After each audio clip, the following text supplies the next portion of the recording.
H1. They unleashed a hunter in class. But the human Deathworlder defied all odds. The Concordance Institute did not look like any school that existed on Earth.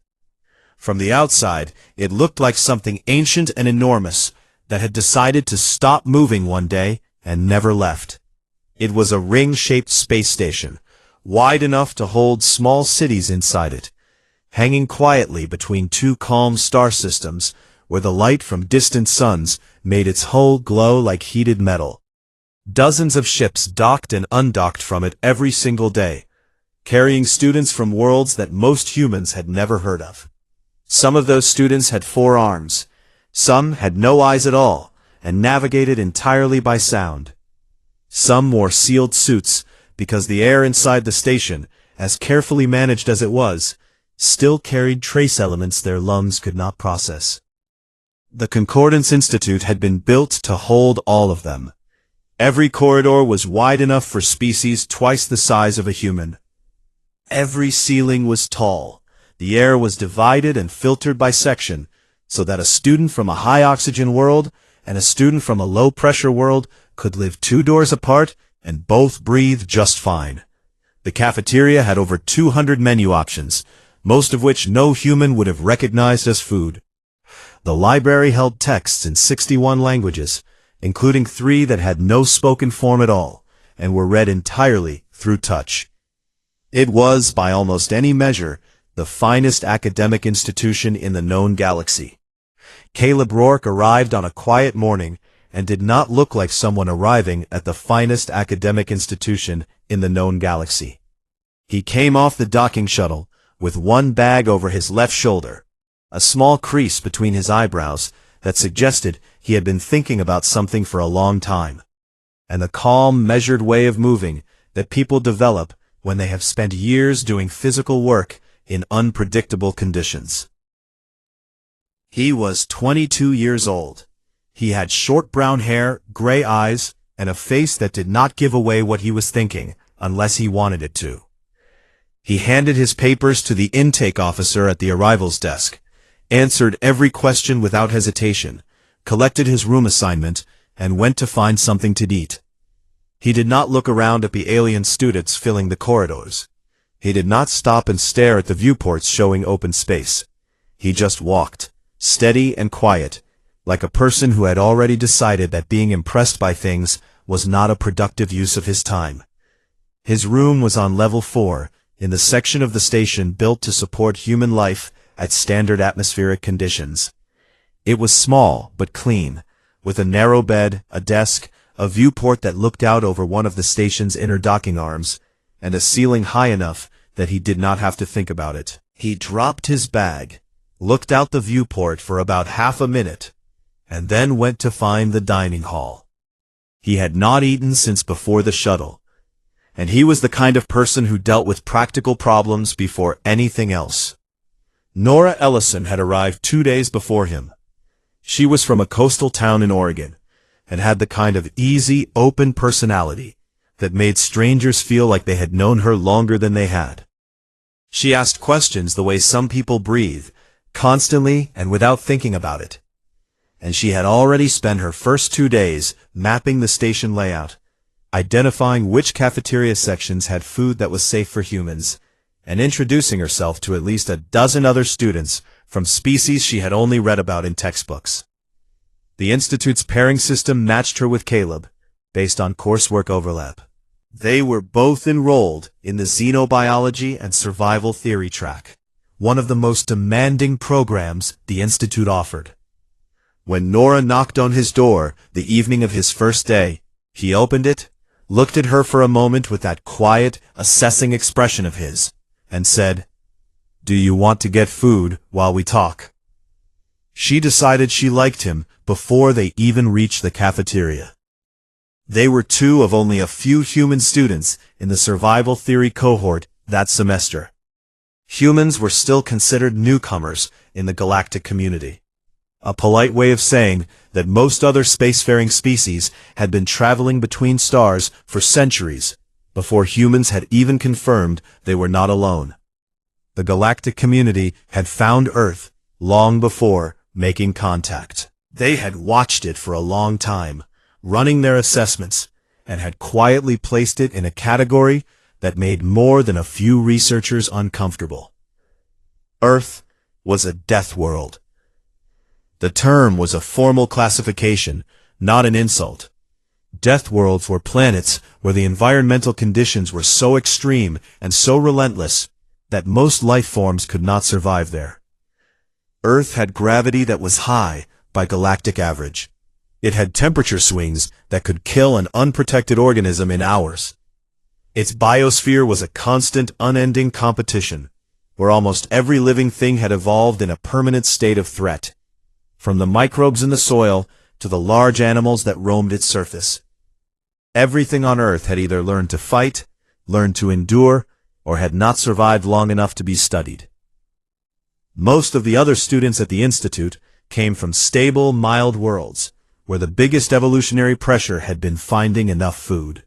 When the subject of Earth came up in xenobiology lectures, there was a particular kind of silence that followed, the silence of people processing information they were not entirely comfortable with. But none of that gave Caleb Rourke an impressive appearance. He was not large. He had no armor, no natural weapons, nothing about him that signaled danger to a species that evaluated threats by physical size and visible capability. He looked, to most of the alien students who passed him in the corridor, like a soft, slow, fragile thing that had somehow ended up somewhere it did not belong. The Veth students thought exactly that. The Veth were the social center of the survival theory cohort. They were tall, lean, and graceful, with angular features and pale eyes that caught light in an unsettling way.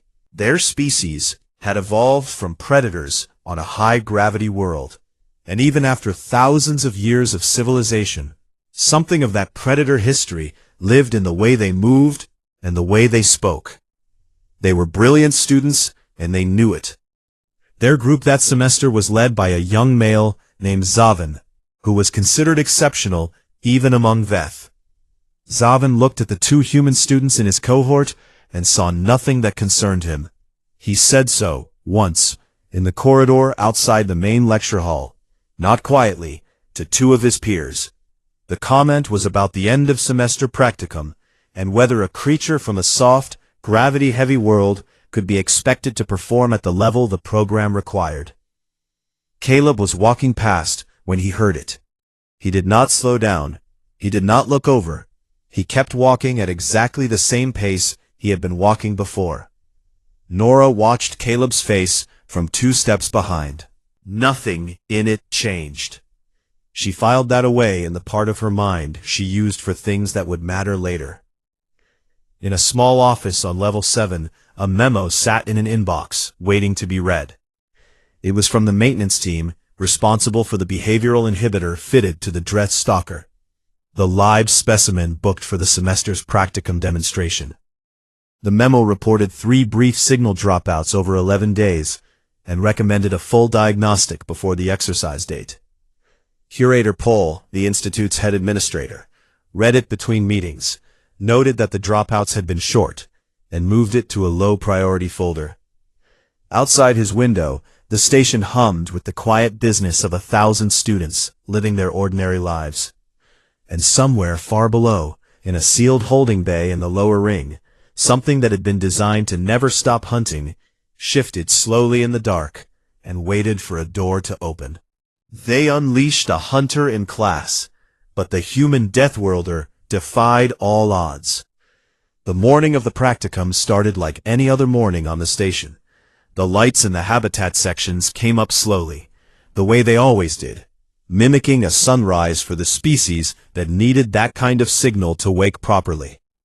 The cafeteria filled with students eating their different foods in their different ways.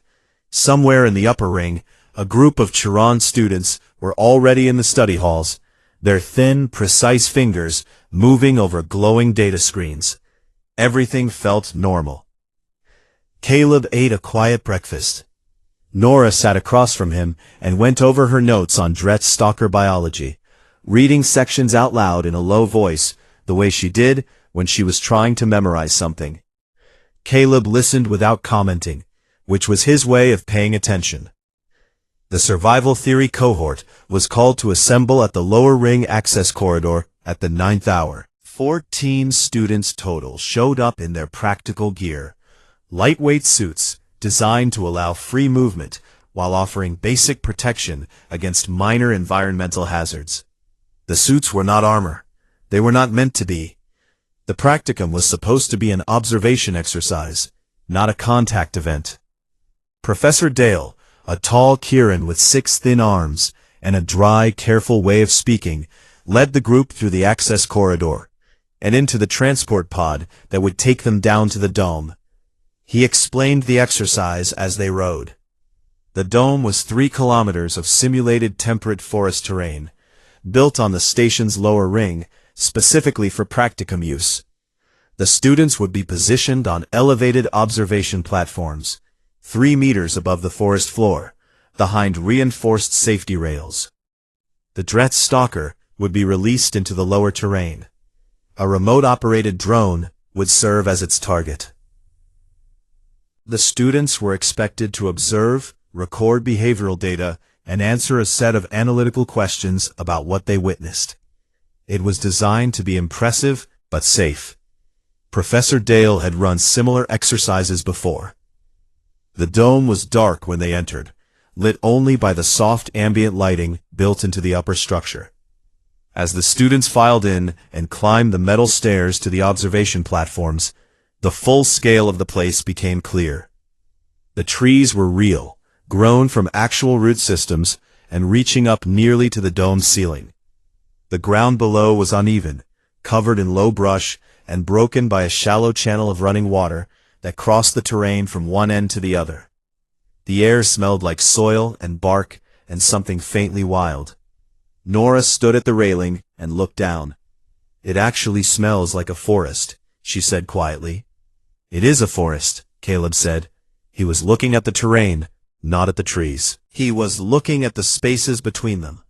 The vet students took the far end of the platform, standing in their easy, relaxed way, arms folded, watching the lower terrain with the calm interest of people who expected to be the most capable individuals in any given situation.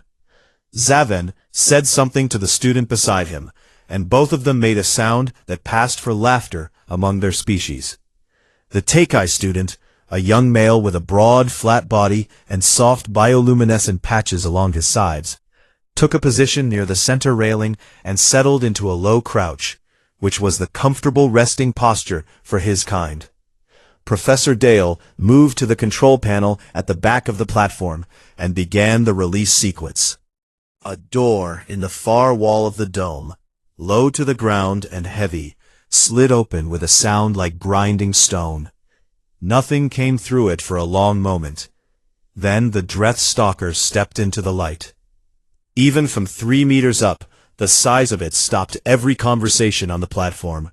It moved on 6 limbs, the front 4 functioning as both arms and legs, depending on what it needed. The rear 2 providing the driving power of its movement.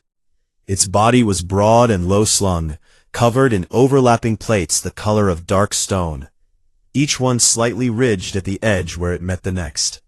Its head was wide and flat with no visible eyes, just a dense cluster of sensory organs across its face that caught the light and scattered it in small, cold flashes. It moved with a slow, deliberate patience that was somehow worse than speed would have been. The platform was completely silent. Professor Dale released the drone. It lifted from a pad near the dome wall and moved into the tree line, following its programmed route. The stalker's head turned. The cluster of sensory organs shifted, and then it moved, not the slow, patient walk it had used coming through the door, but something sudden and total, a full-body surge of speed that crossed 20 meters of forest floor in less than 2 seconds. The drone lasted 4 seconds after that. When the pieces of it settled on the ground, the stalker stood still above them and turned its head slowly, the sensory cluster moving in a wide, deliberate arc. Then it looked up. at the platform, at the students standing at the railing. For 1 second, nothing happened. Then every alarm in Caleb's body went off at the same time, and from the expression on Nora's face, hers did too. Professor Dale was already moving toward the emergency console, reaching for the inhibitor override. His hand hit the panel. Nothing happened. The panel gave a single flat tone and went dark. "Inhibitor failure," Dale said. His voice was completely level, which was somehow the most frightening thing anyone on the platform had heard all day. "Emergency lockdown is active. The blast door will not open for 40 minutes. The VETH students moved first, the way predator-descended species tend to in a crisis. Fast, decisive, and toward the exit. Zaven reached the blast door in 4 seconds and hit the release with both hands. The door did not move. He hit it again. It made the same flat tone the control panel had made. 40 minutes, sealed inside. 14 students and one thing below them that had just destroyed a drone in the time it takes to breathe twice. Then from the far side of the platform came a short, sharp sound. Not a scream, not a command. A single tech-eye distress click, rhythmic and fast, coming from the forest floor. In the panic of the stalker's appearance, the tech-eye student near the center railing had stumbled. He had gone over the edge. He was down on the forest floor, 12 meters from where the stalker stood, and the soft blue light of his bioluminescent patches was pulsing in the fast, broken pattern his species used when they were in pain. Everyone on the platform heard it. Most of them looked at each other. A few looked at Professor Dale, who was still working the dead console. Zaven looked at the forest floor, and then looked away. Caleb set his notebook down on the platform floor. He looked over the railing. He studied the terrain below for a long, quiet moment.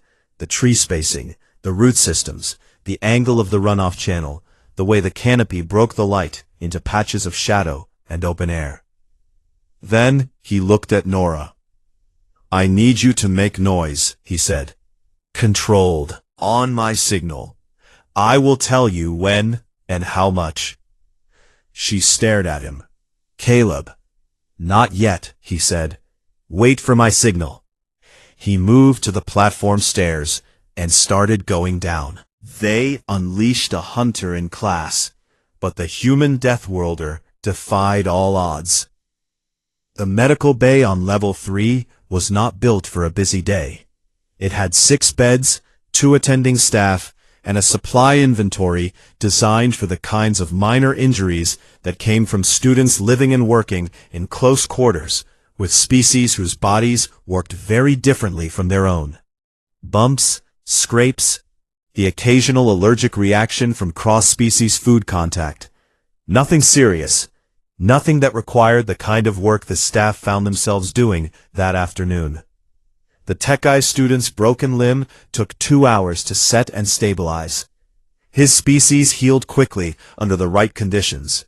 And the attending physician, a quiet, methodical Kirin named Cell, told him that with proper rest, he would have full use of the limb within 10 days. The tech-eye lay on the wide, flat support bed they had brought in especially for his body shape, and did not make a sound through the whole procedure. He just watched the ceiling with his small, dark eyes, and let his bioluminescent patches run a slow, steady blue, which Nora recognized from her notes as the color pattern his species used when they were being patient about something painful. Caleb was in the bed next to him. The cut on his arm was longer than it had looked in the dome, and had gone deep enough in one section to need 4 stitches. Cell cleaned it, closed it, and wrapped it properly, and then told Caleb in a flat, professional tone that the runoff channel he had crouched in for 20 minutes had dropped his core body temperature enough to be a concern, and that he was staying in the medical bay overnight, whether he felt like it or not. Caleb did not argue. He lay back on the bed, pulled up his coursework on his data tablet with his good arm, and started reading ahead in the xenobiology module due the following week. Getting food that Caleb actually liked was not simple at a station that built its menus around the dietary needs of 40 different species. But she had spent enough time mapping the cafeteria in her first 2 days to know which section kept a small stock of options for human palates. She brought him 2 things he recognized and 1 thing he had never tried before, but that turned out to be surprisingly good. They did not talk much about what had happened in the dome. They sat together in the quiet of the medical bay while the station moved through its artificial evening cycle, and the lights dimmed slowly in the corridors outside. And they talked about other things, her notes on the next module, a strange conversation she had overheard between 2 vet students in the corridor that afternoon, the way the forest and the dome had smelled exactly like the woods behind her grandmother's house in Oregon. At one point she looked at him and said, "How is the arm?" "Fine," he said. She gave him the look she used when she knew he was not giving her the full answer. "It pulls a little when I move it," he said. "It'll be fine in a few days." She nodded and did not push further.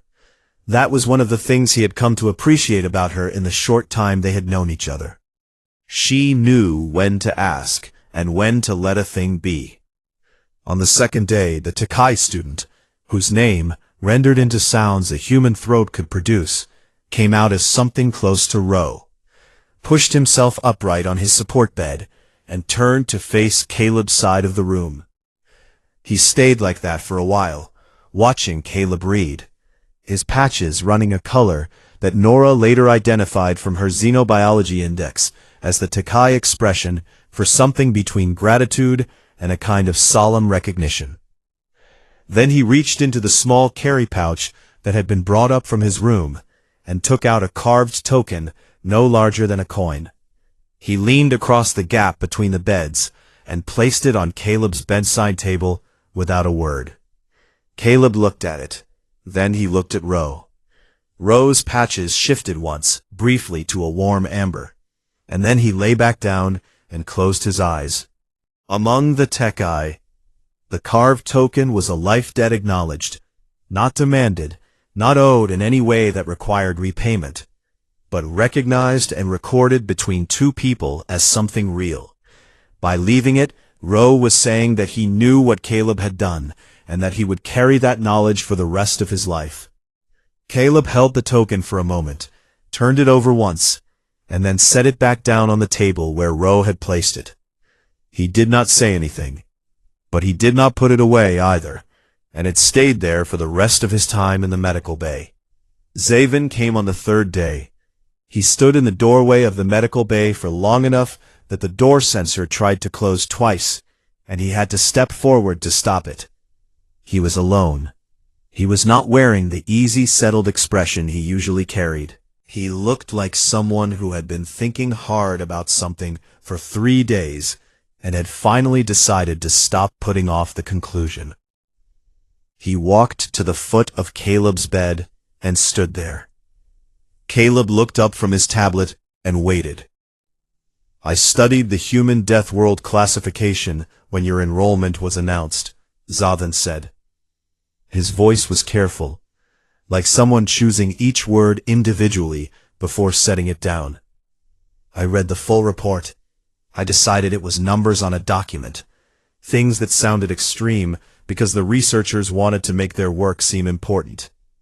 Caleb said nothing. "I do not think that anymore," Zaven said. He did not apologize. Apology was not a concept that came naturally to the Veth. It was not that they were incapable of it. It was that their culture had built other ways of handling the weight of having been wrong. Ways that did not involve the specific ritual of saying sorry. What Zaven was doing instead was something that in Veth terms took more effort than an apology would have. He was standing in front of someone he had dismissed and saying clearly, without softening it, that he had been wrong. Caleb nodded once. Zaven turned and walked out. The door closed behind him. Nora, who had been sitting in the chair by the window, pretending to read her notes, looked over at Caleb. "That is probably the closest a vet student has ever come to saying sorry," she said. "I know," Caleb said. How do you feel about it? He thought about that for a moment, the same way he thought about terrain, honestly, without rushing to a comfortable answer. Fine, he said, and this time, she believed him. The inquiry into the practicum incident ran for 2 weeks. Curator Pohl received a formal reprimand that went into his permanent administrative record. The maintenance contractor responsible for the inhibitor inspections was suspended pending a full review. 3 members of the Institute's safety oversight staff resigned before the inquiry concluded.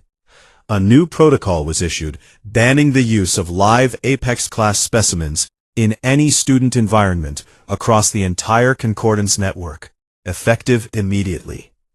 Professor Dale submitted a supplementary report alongside the official inquiry findings. It was not required. He wrote it anyway. It documented, in precise academic language, every decision made on the platform during the 40-minute lockdown, the terrain assessment, the distraction coordination, the construction of the sound emitter, the cross-beam position. He noted the species involved in each action and the knowledge base each one drew from. At the end, in the section reserved for conclusions, he wrote one sentence that was less academic than the rest. It said that the outcome of the incident was the result of 14 students from 6 different species choosing, under extreme pressure, to trust each other. Caleb was discharged from the medical bay on the 4th day. He picked up his bag, put the carved token in his jacket pocket, and walked back to his room on level 4. The corridors were full of the usual traffic, alien students moving between classes, a maintenance crew working on a section of wall paneling near the lift, the distant sound of something large being delivered to one of the upper docking arms. Nobody looked at him differently. Or if they did it quietly, in the way that people look when they are thinking about something they have not yet found the words for. He went back to his room. He put his bag down. He looked out the viewport at the stars for about 30 seconds, the same way he had on his first day. Then he sat down at his desk and went back to work. Somewhere far below the station, far below the quiet space between the 2 calm star systems where the Concordance Institute hung in the dark, there was a small, scarred ancient planet, spinning slowly through its orbit, a planet that had spent 4 billion years teaching everything that lived on it the same hard and simple lesson, that survival was not about being the strongest thing in the room. It was about being the thing that did not stop. Caleb opened his coursework. Outside the viewport, the stars held still, and the station moved on. They unleashed a hunter in class, but the human Deathworlder defied all odds. Nobody on the platform moved for a full 3 seconds after Caleb started down the stairs. They just watched him go, the way people watch something happen that their brain has not yet decided is real. Nora was the first one to react. She grabbed the railing with both hands and leaned over. "Caleb," she said, keeping her voice low and tight. "The stalker is 20 meters from the base of those stairs." 18, he said, without looking up. "And it is facing the other direction. Watch its head. Tell me when it starts to turn." She watched. The stalker was standing over the broken pieces of the drone, its wide, flat head moving slowly in that scanning arc it used. It had not started moving again. "Not yet."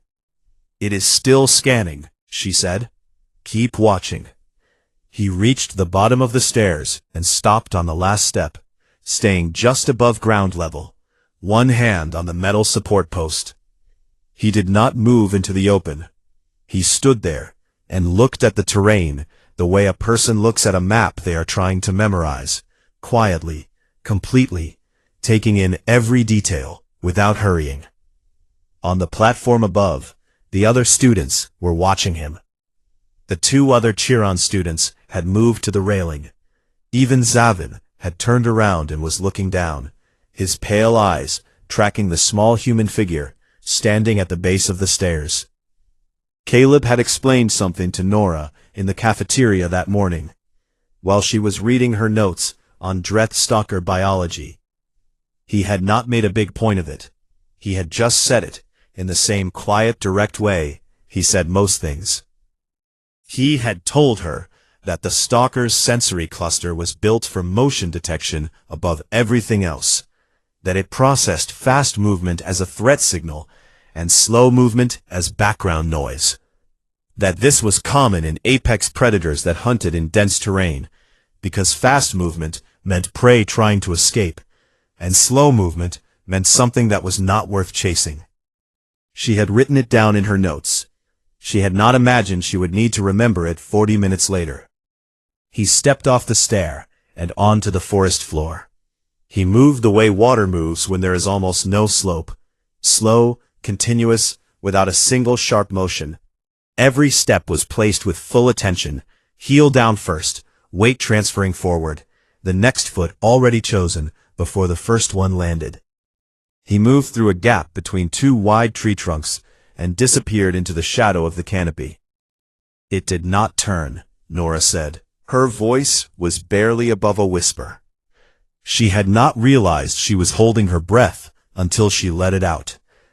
Below, the stalker finished its scan and began moving again, circling the clearing in a slow, wide loop. It was not hunting yet. It was doing what predators do before they hunt, reading the space, learning the terrain, deciding what was in it with them. Nora kept her eyes on it. She also kept one eye on the shadows below the canopy, watching for the small, steady movement that told her Caleb was still going. He had grown up in eastern Colorado, in a place where the land was dry and wide, and there was almost nothing between you and the horizon. His father had taken him camping every summer from the time he could walk, and not the kind of camping where you stayed near a road. The real kind, where you went deep into places that did not care whether you came back. He had learned early that wild places had rules, and the most important rule was that the land did not adjust itself for you. You adjusted for it. He had also learned something that most people only know as an idea, rather than a real feeling in their body. That being afraid and being useful are not the same thing, and that fear is loudest right before you start moving, and quietest once you already have. He was afraid right now. He could feel it sitting in his chest like something with weight. But he was also moving, and the moving was louder than the fear, so the fear was just a thing that existed somewhere nearby, and did not get a vote. The injured HFY student was near the runoff channel, about 40 meters into the tree line from where Caleb had entered the forest. He had managed to drag himself part way under a wide root shelf, which showed good instinct. The shelf blocked him from direct line of sight from the clearing. His bioluminescent patches were still pulsing, but more slowly now. Either the pain was easing slightly, or he was getting tired. Caleb did not want to think too hard about which one it was. He got within 10 meters of him before the stalker changed direction. Nora's voice came from above, kept carefully flat. It is turning, coming toward the tree line on your left, slowly. Caleb stopped moving. He lowered himself into a crouch behind the root base of a tree, and became, as completely as he could, a thing that was not doing anything. He controlled his breathing, long and slow, the way he had learned to do in cold water, when the instinct is to gulp air fast. He did not look directly at the stalker. Direct eye contact, or the equivalent of it, was a behavioral trigger for a lot of predator species. He looked at the ground 2 feet in front of him. The stalker passed the tree line 4 meters to his left. He could hear the sound it made, a low, continuous pressure, like a vibration that was almost too deep to be a sound at all. It moved through the trees in that slow, patient way, and then turned back toward the clearing. "It is moving away," Nora said. "Go." He covered the last 10 meters to the HFY student in under 20 seconds, moving as fast as he could while staying low and keeping the tree trunks between himself and the open clearing. He slid in beside the root shelf and looked the HFY over quickly. One of his lower limbs was bent at an angle it was not supposed to bend. Broken, most likely, from the fall. His flat face was turned toward Caleb, and his sensory patches shifted color slightly in the way that Tekkai do when they register a new presence. Caleb put one hand flat on the ground in front of him, a gesture he had read in the xenobiology materials as a neutral greeting posture for the species, signaling no threat. The Tekkai's patches shifted again, this time to a steadier, calmer pulse. "I am going to get you back up there," Caleb said quietly. "It is going to hurt. I am sorry about that." Getting a Tekkai onto your back when you are a human of average size is not simple. Their body structure is wide and flat, and not built to be carried the way a human carries another human. Caleb figured it out by necessity, adjusting the Tekkai's weight across both shoulders, keeping the broken limb from dragging. He had been on the forest floor for 22 minutes. He turned back toward the stairs, picked his first step, and started moving again. Above him, Nora watched the stalker and kept counting. They unleashed a hunter in class, but the human Deathworlder defied all odds. Caleb came out of the tree line, with the Tekkai student across both shoulders, and blood running down his left arm.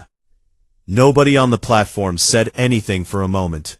They just watched him move across the open ground toward the base of the stairs, slow, controlled, keeping his steps steady under the added weight.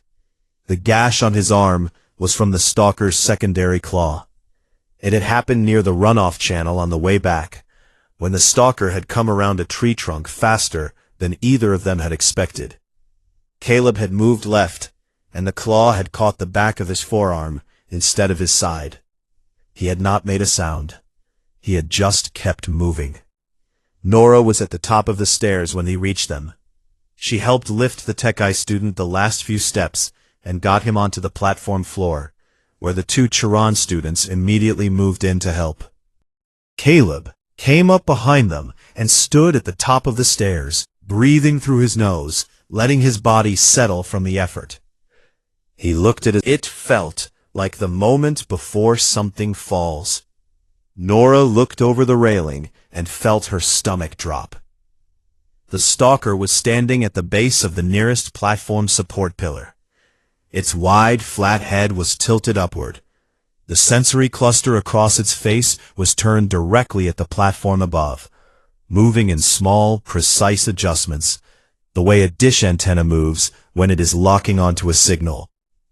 Then it put one of its front limbs on the pillar and began to climb. The support pillars were metal lattice, each one as wide as a large tree trunk, bolted to the dome floor and running straight up to the platform base. They were built to hold significant structural weight. They were not built to stop something that could shear a bolt with one limb and had 6 of them to work with. The stalker moved up the first 2 meters of the pillar with a patience that was almost worse than speed would have been, testing each grip before committing to it, finding the angles where the lattice gave it the best purchase. Zaven stepped back from the railing. For the first time since the exercise had begun, there was something in his expression that had not been there before. It was not panic. Veth did not panic easily. But it was the look of a person whose plan has just stopped working, and who has not yet found a new one. Caleb was already thinking. He turned to the 2 Chiron students who had been helping with the injured Tekkai. "The emergency beacon on the back wall," he said. "The orange unit. Can you take it apart?" The Chiron students looked at each other. Among their species, fine motor work was as natural as breathing. One of them moved to the back wall without another word, his thin fingers already moving over the beacon casing before he had fully reached it. "What do we need?" the other Chiron asked. "A directed emitter," Caleb said. "Something that can push sound in one direction at high output. Use the beacon's transmission coil and the reflector plate from the lighting fixture above the door." Nora had already crossed to the lighting fixture and was working the cover off with the flat edge of her data tablet. "What frequency?" she asked. That is your part, Caleb said. He looked at her steadily. You read everything on Dreth lateral hearing sensitivity this morning. What band overwhelms the system without triggering the charge response? She had written it in her notes. She pulled up her tablet and found it in under 10 seconds. Between 340 and 380 cycles, she said. Sustained tone, not pulsed. Pulsed reads as a prey signal. Sustained, Caleb said, turning back to the Kirans. Sustained tone. Can you set that? Give us 4 minutes, the one working the beacon said. They had roughly 6. Below them, the stalker had reached the halfway point of the support pillar. The sound of its limbs on the metal lattice was now clearly audible over everything else, a rhythmic, heavy impact, steady and patient. Caleb climbed to the highest accessible point of the platform superstructure, a cross-beam support bar 3 meters above the main platform floor that ran between 2 of the upper anchor points. He moved up there with the same careful, deliberate method he used for everything, and once he was in position, he made himself visible, standing upright, not hiding, letting the stalker's sensory cluster find him.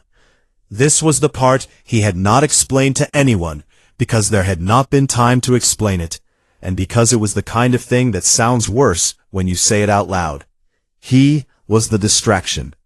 He was putting himself at the highest and most visible point of the structure, so that the stalker's primary attention stayed up, stayed on him, and stayed away from the students on the platform floor below, who were building the one thing that might end this. The stalker's head turned upward, the sensory cluster fixed on him. Caleb did not move.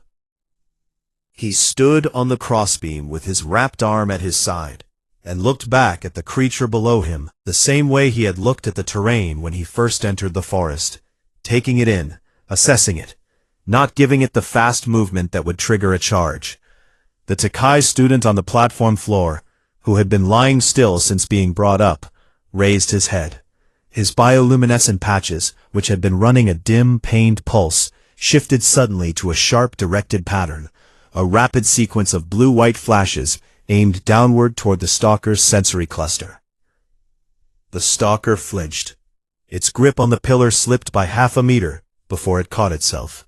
Its head swung toward the light source, away from Caleb, and in that moment, the Chiron student by the beacon said, "Ready." "Fire it," Nora said.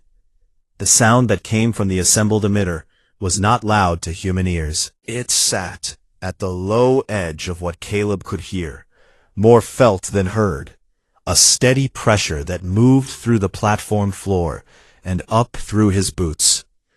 But the stalker reacted as though something had struck it. Its entire body contracted. Every limb lost its grip on the pillar simultaneously. It dropped to the forest floor and landed hard. It did not get up for a long moment. It lay on the ground with its limbs pulled inward, the sensory cluster pressed flat, riding out whatever the frequency had done to its lateral hearing system. Then the timer above the blast door hit 0. The door opened. Everyone moved at once. The Chirons helping the injured Tekai, Nora calling the order of exit to keep the group from jamming the doorway. Professor Dale, who had spent the last 40 minutes trying every override option on the dead console, and watching his students do the work he could not, stepping aside to let them through. Kaivan was the last Veth through the door. He paused in the frame and looked back at Caleb, who was the last one off the platform, coming down from the crossbeam with the same careful, unhurried method he had used to go up. But he did not look away either, and his expression was not the one he had been wearing when the morning started. Then he walked through the door, and the blast door closed behind all of them, and the dome went quiet.